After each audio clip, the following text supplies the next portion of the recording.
रीति, नीति, प्रीति कहाँ हो? चलो अब खाना खा लो। अभी आते हैं माँ। वंदना की आवाज लगाते ही उसकी तीनों बेटियां रीति, नीति और प्रीति अपने घर की तरफ बढ़ती हैं। रीति हमेशा बीच में चलती थी और उसके दोनों तरफ कंधे पकड़कर नीति और प्रीति चला करती थी। दरअसल प्रीति और नीति देख नहीं सकती थी और रीति देख तो सकती थी, पर वो पैरों से लाचार थी। तो रीति बैसाखी के सहारे थी और नीति और प्रीति रीति के सहारे। कितनी बार कहा है ज्यादा दूर मत जाया करो। रीति दीदी थी ना हमारे साथ। अरे कब तक तुम तीनों साथ रह पाओगी? एक दिन तो तुम तीनों को अपने अपने घर जाना ही होगा। फिर क्या करोगी बोलो? तो फिर हम शादी ही नहीं करेंगी। रीति दीदी का कंधा पकड़कर ऐसे ही चलती रहेंगी हमेशा। वंदना का कोई बेटा नहीं था, बस तीनों बेटियां थी और वो भी अपाहिज। वंदना को इस बात का बहुत दुख था। वंदना का पति श्याम एक छोटा किसान था और बड़ी मेहनत से अपना और अपने परिवार का पेट पालता था। फिर एक दिन, रीति कहाँ हो? माँ मैं रोटी बना रही हूँ।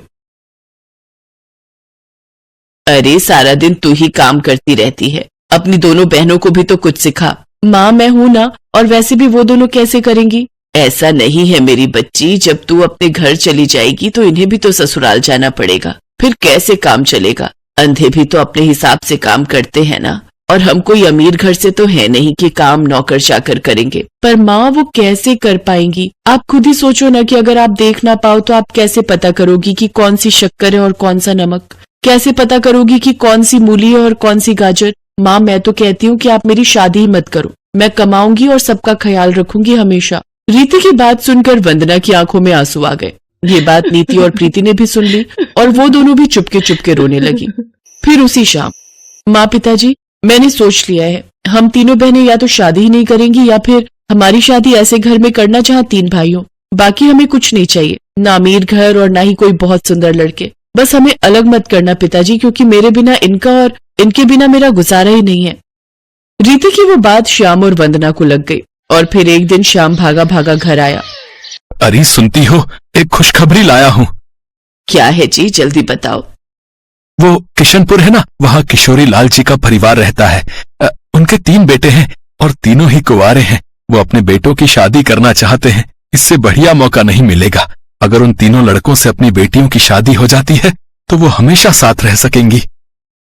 पर वो हमसे रिश्ता जोड़ेंगे क्या? वो तो अरे यही तो बताना है तुम्हें। अब इसे भगवान की लीला ही कहो।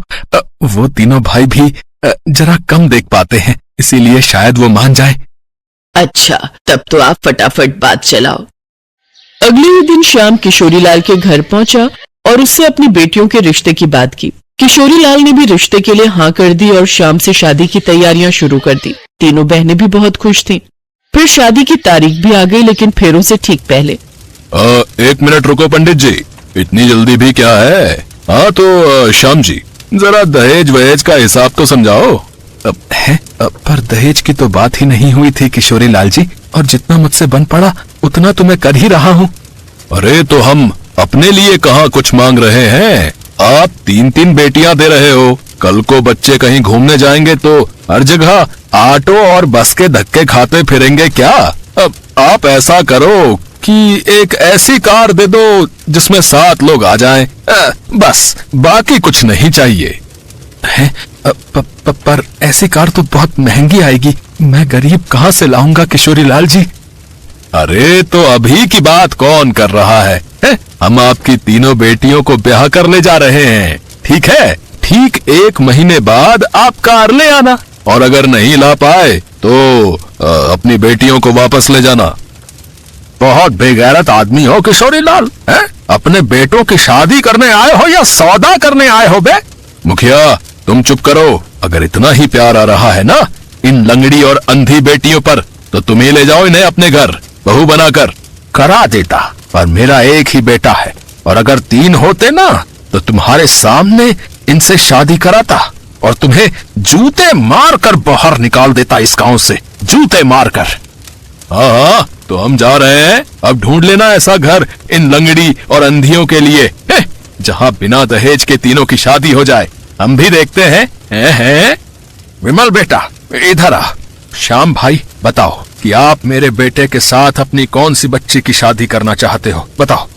मुखिया जी, आपकी इस दरिया दिली के लिए बहुत बहुत धन्यवाद, लेकिन हम तीनों अलग नहीं रह सकती। मेरी बहनें मेरे ही सहारे हैं, तो या तो हम तीनों एक ही घर जाएंगी या फिर। शादी तो होगी बेटी, और इस लालची किशोरी लाल के सामने ही होगी। श्याम भाई मेरा एक ही बेटा है और आपको अजीब लगेगा, लेकिन अब कोई चारा नहीं है। मैंने जबान दे दी है, मैं अपनी तीनों बेटियों का हाथ अपने बेटे विमल के लिए मांगता हूँ। बताओ आपको मंजूर है?